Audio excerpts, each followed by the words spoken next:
We're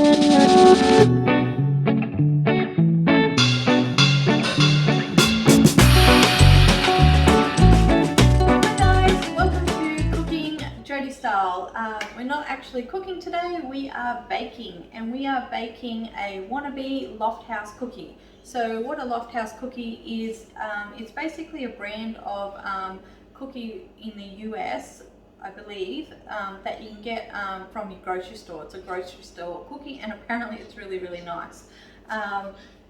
I have changed the recipe just slightly, not too much. I pretty much took out the salt and I've just doubled my ingredients. But yeah, it's kind of like it's a shortbread biscuit, but it's kind of got a more crumbly, cakey texture to it, I guess, you could say. Okay, so let's get started. So what I've got here today is I've got butter and cream cheese. So I've got 230 grams of butter and 230 grams of cream cheese. So you want half and half. So normally with your shortbread cookies, you just use butter, and it's usually unsalted butter. I've got salted butter because I'm not putting any salt in my actual cookies, and you do need just a little bit of salt to balance out the sweetness. So because I'm using salted butter, I'm not using any salt in my cookies, okay? So what you want to do with that to start with is you just want to cream it all together without, dropping it everywhere, I suppose. Okay. Now, normally I would actually mix this with a hand mixer, but I blew my hand mixer up making buttercream. So we're just going to use my bench mixer, but if you've got a hand mixer, it's actually a lot quicker to do it with a hand mixer, unless you've got like a KitchenAid, which I don't have, so it's slower with my one, okay? Okay, so we're just going to mix that all up, and you want to mix it until it's kind of like a pale, it has a pale look to it, and it's kind of creamy. It takes about 3 to 4 minutes depending on what mixer you have, okay? So we're going to put it on low to start with, and then we're going to amp it up a bit. So before we amp it up a bit, I'm just going to scrape down my bowl. My particular mixer doesn't really get to the bottom, and so it's kind of flares it out a bit. So I need to scrape mine a little bit more often than, like a normal mixer or a hand mixer.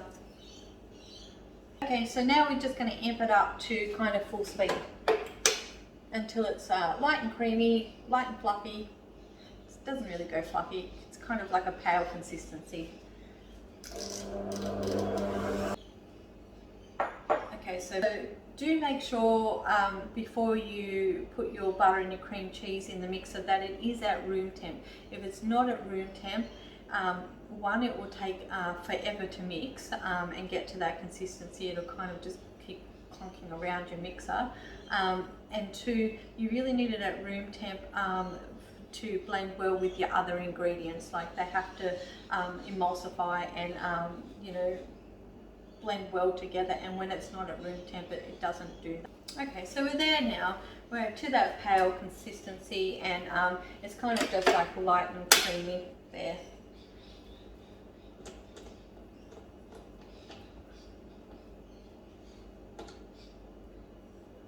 Now you can over mix it and kind of, it almost curdles, so you don't want to do that. You literally just want to mix it all together until it's all creamed together, really.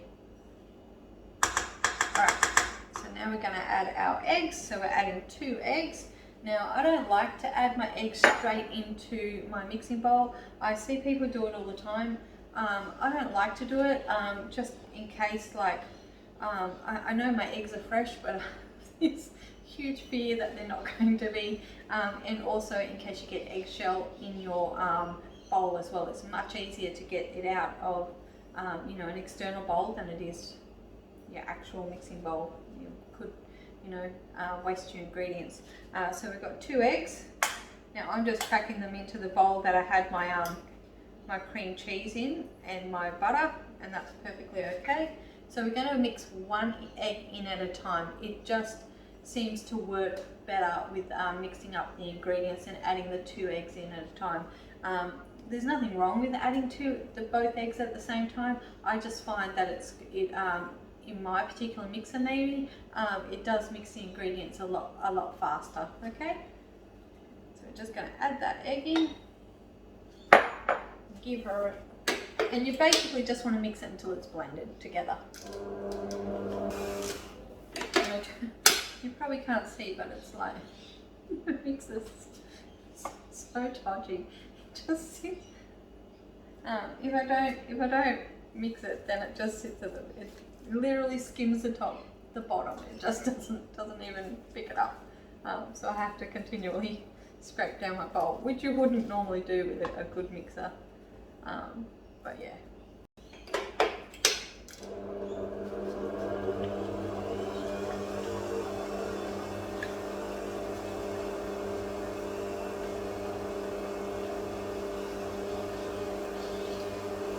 While that's mixing, we're just going to add in our vanilla.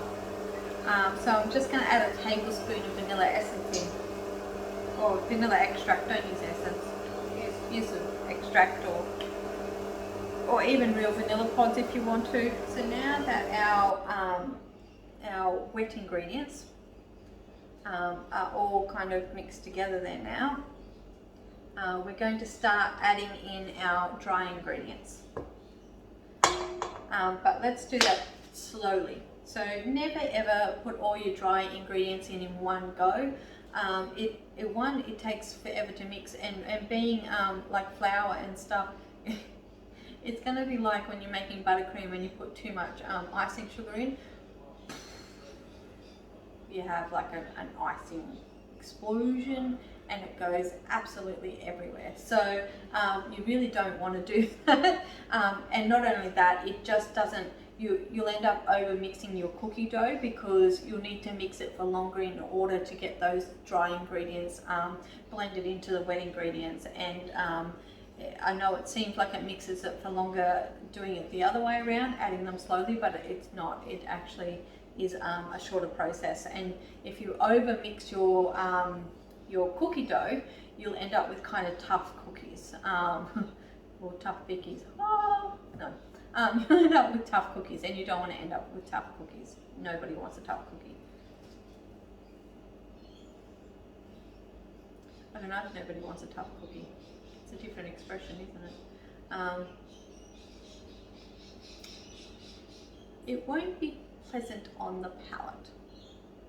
Your cookie won't be pleasant on the palate if you over mix your dough. Okay, so let's mix in our sugar. So because I'm doubling my ingredients here, I've actually got 2 cups of sugar, and I know that sounds like a lot, but our flour, we've got a fair bit of dry ingredients with our flour and our cornstarch as well. So okay, let's pop in our sugar. So we're going to just put it on low and just slowly add the sugar in. You don't have to go uber slow, but and this is caster sugar, by the way. Make sure you use caster sugar. It's a finer sugar and it's a baking sugar. Okay, and again on slow, if you put it on too high, it's gonna go everywhere. And believe me, I've had it happen. It's a waste of ingredients, and it's a hell of a mess to clean up. So try not to do that. Okay, just on low again, and just adding in.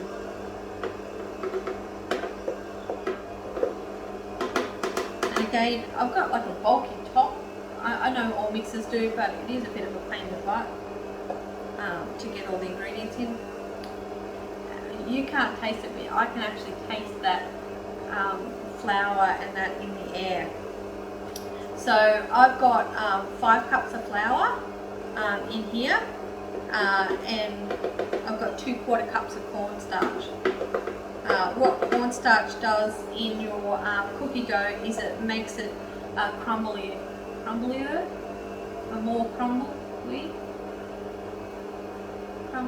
I'm going with crumblier, even though crumblier I don't think is a word. It makes it yummier. Let's go with yummier. It gives the cookie a nice crumble. If you find at the end of this that your cookie seems a little bit dry, you can just add in some more vanilla essence or water. Sorry, vanilla extract. Please don't use essence. I don't know why I keep saying essence. I find essence has that funny aftertaste to it. I'm just going to stop there. And as you can see, that's quite doughy there now. And what I'm going to do is I'm going to stop using my mixer there because I've got so much dough. And I'm going to just hand do the rest. And this is a hands-on process, guys. Like you got to get your hands dirty. Like it's not for you know, people who don't have fake nails. Let's just put it that way. Unless you're going to wear gloves, and yeah, it just sticks to the gloves. So you're better off not wearing gloves at this stage. But obviously, just have really clean hands, which I have. Okay, so now we're just going to add the rest of our ingredients in, or the rest of our dry stuff, and I'm just going to pour it in like that.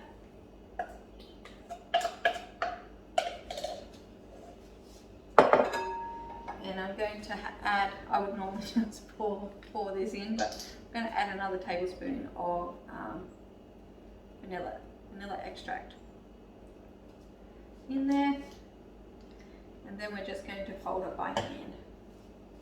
Like it's really quite to that stage, so you really do want to just get your hand in there, like you would with bread, really. Like with bread, you'd kind of mix it by hand a little bit. Okay, so once you've washed your hands, you want to grab out your cling wrap, and we're going to lay it out on our bench here. This is an important step. If you skip this step, then your cookies will spread quite a lot across your cookie tray, and yeah, they won't really be a true shortbread cookie or a true loft house cookie.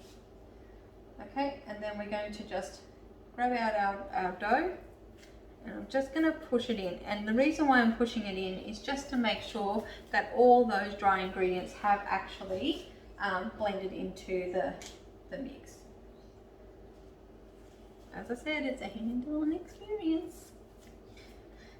Okay, and if you see any of those dry ingredients, you really do want to blend those in. Okay, because you want a dough.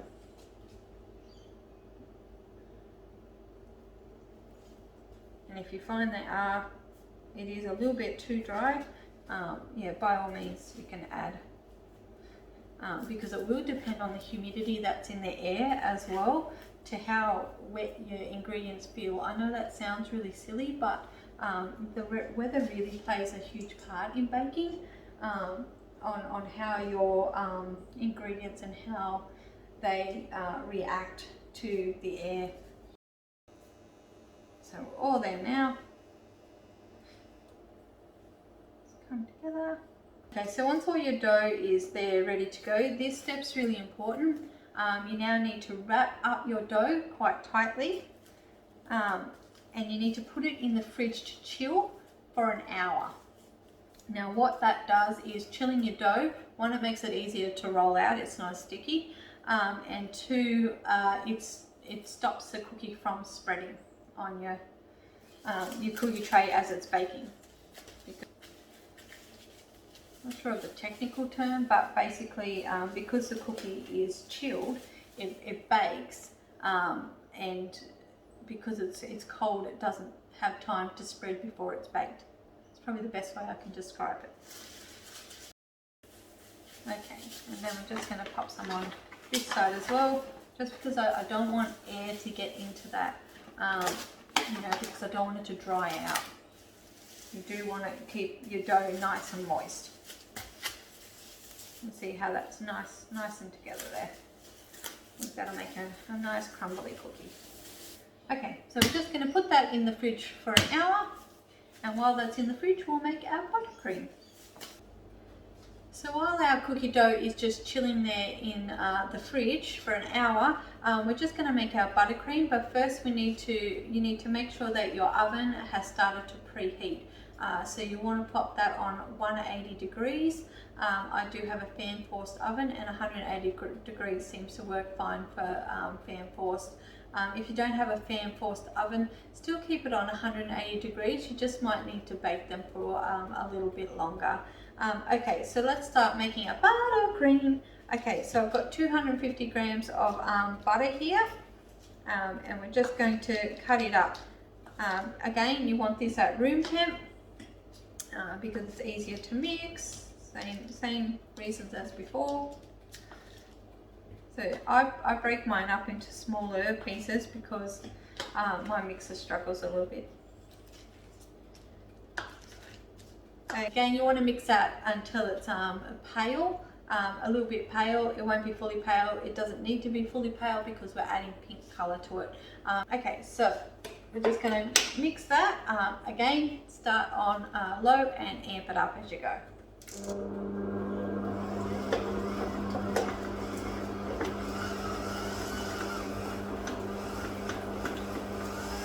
Okay, now we're going to amp it up, just so you don't clink butter everywhere. So now that we've reached the consistency there that I'm happy with, I'm going to slowly add my icing sugar. Now, like our dry ingredients for our cookies, if you add your icing sugar too quickly, it will literally go everywhere. Not fun. So you do want to have some patience, add it slowly, and especially with buttercream, you really do want it to be light and fluffy. So, you know, again, you can overmix it and put too much air in and you got a lot of air bubbles, but that's never happened to me, so I think you have to mix it for a fair while for that to happen. So we're just going to slowly add in our icing sugar. Now, I've got 250 grams of butter in there. Now, this is just my particular recipe. There are lots of recipes out there, and buttercream is really to taste, so it depends on what's a nice taste for you. But I generally, 250 grams of butter, I'll use 500 grams of icing sugar. So I don't measure out my icing sugar, but if you want to measure it out, this is a 1 kilo bag of icing sugar. Obviously, half a bag is 500. I just know what it is supposed to look like, but if you are just starting out, I would absolutely recommend you measure out your icing sugar as you add it in.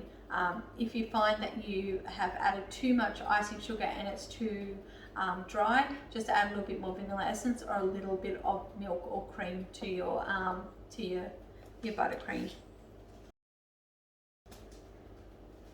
Okay, so we're just going to put it on low, not high.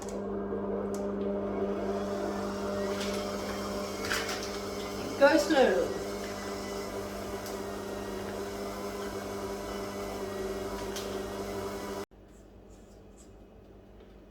So all up, you kind of want to mix your buttercream for about 15 minutes. I've never really timed it, but yeah, about 15 minutes you want to mix it for until it's like that nice fluffy kind of consistency.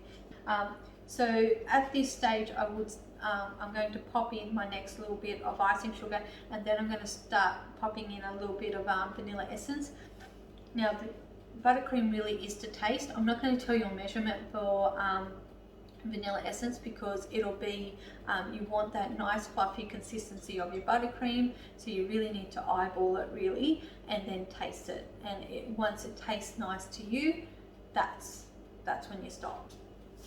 Because these are Wannabe loft house cookies, a traditional loft house cookie has this pink buttercream on it with and then sprinkles on top, so we're going to stick with that because that's what we're doing today.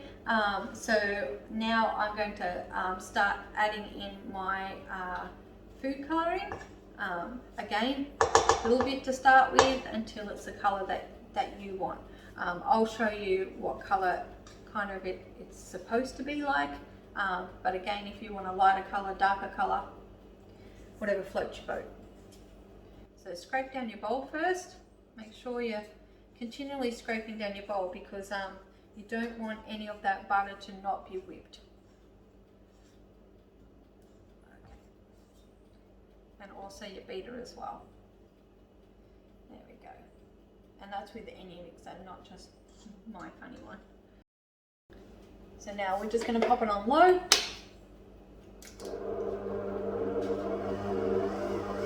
Now I'm using Colour Meal Hot Pink, and just a little bit at a time because this stuff's fairly concentrated. Okay, I'm just going to add a little bit more in.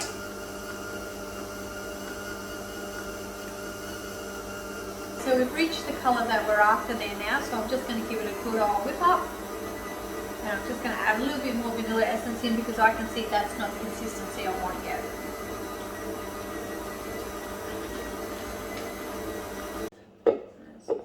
That's nice consistency that we want. Nice, light and fluffy.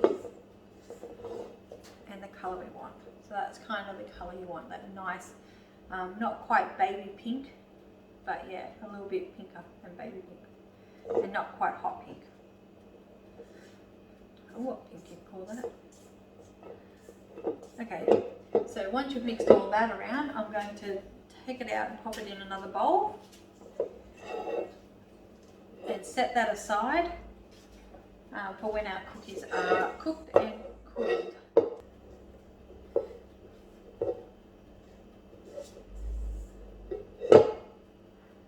Lovely.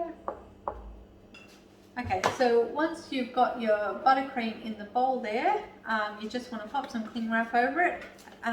Now this is what you would call a crusting buttercream, so if you don't put cling wrap over it and you just set it aside as it is, it'll form a crust on top, which you know, basically underneath will still be quite moist and fluffy, but yeah, it's made so that when you're doing a frosted cake and that, it crusts up and you can you know, easily add decorations and that without messing up your buttercream. So we want ours to stay quite moist and not have a crust on it, so I'm just going to pop cling wrap on it. And you want to push your cling wrap so it sits on your actual buttercream so there's no air getting in there. And then you just want to set that aside for when our cookies are baked. Okay, so our cookie dough has been in the fridge now for an hour, so we're just going to grab it out now. Now, as you'll see, I've got like a silicone mat on my bench now. I do recommend getting one of these to roll your dough out. It just tends to not stick as much. I've also got some plain flour here in a bowl, so the plain flour will also help it not stick. I don't recommend using like icing sugar or anything like that because it'll just make your cookie too sweet. With plain flour, it just literally, it tastes like nothing and it will just kind of soak into the cookie without it having to stick to the mat. And if you don't have a mat, then you kind of tend to need to use more flour because it does stick a bit. Make sure you also flour up your rolling pin because it will absolutely stick to your rolling pin. Okay, so we're going to unwrap our dough. Okay, so our dough is unwrapped there, and as you'll see, I haven't put all of the dough out onto the board because I like to do mine in kind of patches or portions, so that I'm not rolling out too much dough and then having to re-knead it and roll it out, because the more you knead it, the tougher your cookie's going to be. Okay, so we're just going to pop a little bit of flour on our board here. Well, it's not a board, it's a mat. You can pick up silicone mats pretty much anywhere. This one's had a fair life. I'm due for some more, but I think I got this one from Sugar Time. You can get them from your cheap shops and stuff like that. The ones from your cake decorating shops or your kitchen shops are better quality, and they're heat proof as well. So yeah, so you are better spending that little bit more money on it. Okay, so I'm just going to grow out a little bit of dough. I'd probably say half. Grab half to start with. If you're a wild person and you want to roll out all the dough at the one time, then you know you can. But I do find that it makes it a little bit more of a tougher cookie. Okay. So we're just going to pop a little bit of flour on our rolling pin, and you want to put it, like when you're putting it on your rolling pin, you only want a little small amount in your hand, and you just want to do it over the top of the dough, because I'll also put some on the top of the dough as well. Okay, and then we're just going to roll it out.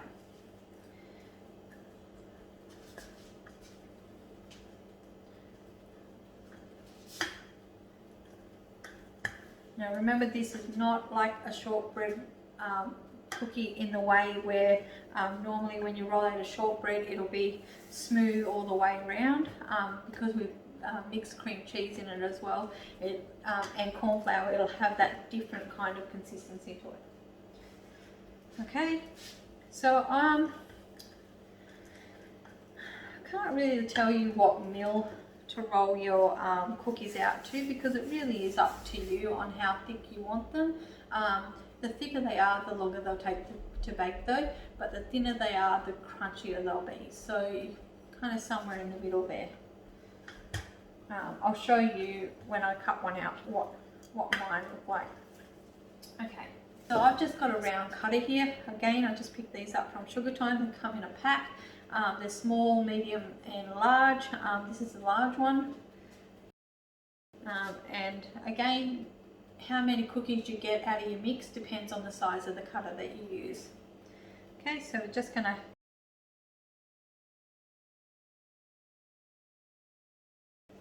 once you've gone and done your cutting, you just want to pull away the other dough that didn't have a cut put in it. I have an offset spatula that I use to pick mine up, and I just kind of scrape underneath it like that, and I pick it up, and that's kind of the thickness that you want there. I don't know how many mil that is, and sorry guys, I'm so not measuring this. I'm going to pop them on our tray. Now even though we've had these in the fridge, they will still spread a little bit, so you don't want to put them, you want about 1 inch apart. Okay, so we've got our first batch baked there, and as you can see, they've just started to brown. Oh, they smell so amazing. And we're going to let them fully cool before you pop your buttercream on. If you don't let them fully cool, your buttercream will just go across it, and might still taste nice, but it won't look very nice. So while our cookies are cooling there, I'm just going to get out some of our sprinkles. So our cookies are all cool now. They've been cooling for about an hour. You want to leave them for at least an hour, maybe even a couple of hours. But yeah, ours are cool there now, so we're just going to frost them. So we've got our buttercream here. I'm going to just give that a little bit of a stir.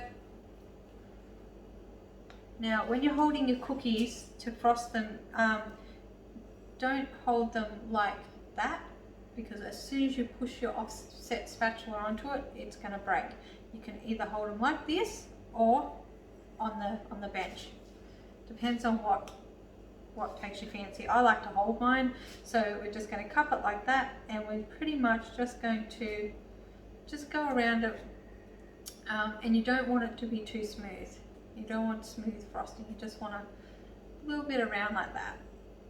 Just a small coating. You don't want it to be too thick because it will overpower the cookie.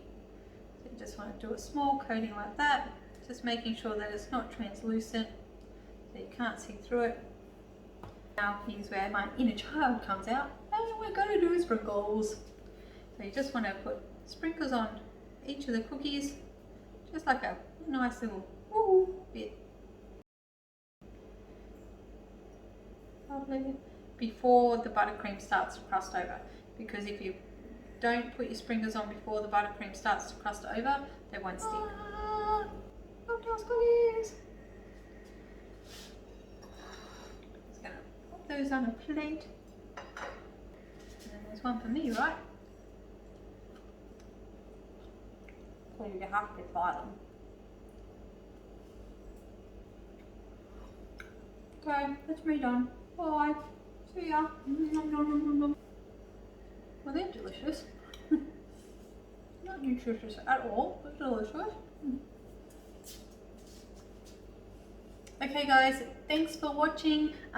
If you enjoyed this video, please give me a subscribe and a thumbs up. That would be amazing and mean a lot to me. Thank you. See you next time. Bye.